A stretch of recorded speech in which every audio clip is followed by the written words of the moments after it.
இண்டஸ்இண்ட் பேங்கோட Q1 வந்திருக்கு. இதுல வந்து ப்ராஃபிட் 72% வந்து கிராஷ் ஆயிருக்கு. அப்படின்னா ப்ராஃபிட் 72% வந்து டவுன் ஆயிருக்கு. கன்சாலிடேட்டட் ப்ராஃபிட்டா பார்க்கும்போது 72% வந்து டவுன் ஆயிருக்கு. இவங்களோட ஸ்டாண்டலோன் ப்ராஃபிட்டா பார்க்கும்போது 68% வந்து டிராப் ஆயிருக்கு. இதுக்கான ரீசன்லாம் என்ன? அண்ட் தென் இந்த கம்பெனி இன்னும் கிரைசிஸ்ல தான் வந்து இருக்கு. இன்சைட் த கிரைசிஸ் என்னென்ன போய்கிட்டு இருக்கு அப்படின்றதெல்லாம் மொத்தமா வந்து டிஸ்கஸ் பண்ணலாம். ஃபர்ஸ்ட் இந்த கம்பெனியோட ரிசல்ட்ஸ் வந்து பார்த்தலாம். ப்ராஃபிட் வந்து 72% டவுன் ஆயிருக்கு கன்சாலிடேட்டட். இது எதனால அப்படின்னு நம்ம பார்த்தோம்னா ஆப்வியஸ்லி பேட் லோன்ஸ் வந்து இன்க்ரீஸ் ஆயிருக்கு.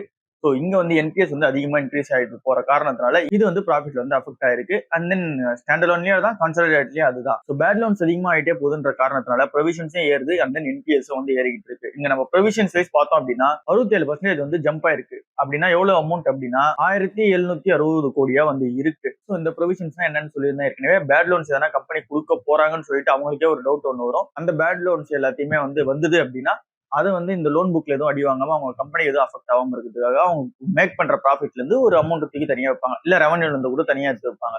ஸோ அந்த அமௌண்ட் வந்து இன்க்ரீஸ் ஆயிட்டே போது 67% ஜம்ப் ஆயிருக்கு. நெட் என்பிஏவா பார்த்தோம் அப்படின்னா 0.60% வந்து போன வருஷமா இருந்துச்சு. இப்போ வந்து 1.12% வந்து இருக்கு. ஸோ நெட் என்பிஎஸ் வந்து ஆல்மோஸ்ட் டபுள் ஆயிட்டே வருது.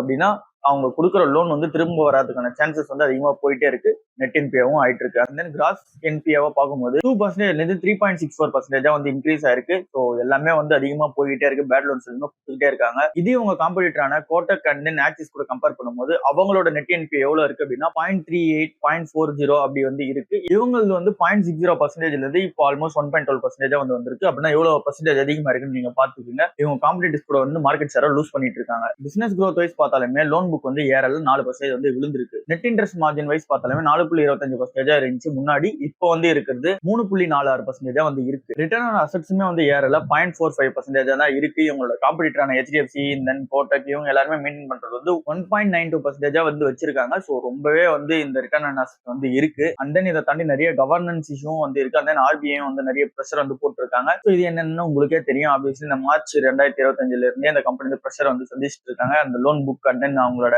புக் கீப்பிங் வந்து தப்பு பண்ண ஒரு ரீசனால நிறைய ஆடிட்டிங் வந்து போச்சு. சிஓ வந்து ரிசைன் பண்ண சொன்னாங்க. இப்போ புது சிஓ அசைன் பண்றதுக்கான அந்த ஒரு டெட்லைன் வந்து கொடுத்துருக்காங்க. ஆகஸ்ட் 28 நீங்க புது சிஓ வந்து நீங்க வந்து அப்பாயின்மெண்ட் பண்ணணும். அவங்க MD and CEO நீங்க வந்து அப்பாயின்மெண்ட் பண்ணணும். ஸோ RBI வந்து ஸ்ட்ரிக்டா வந்து மானிட்டர் பண்ணிட்டு இருக்காங்க.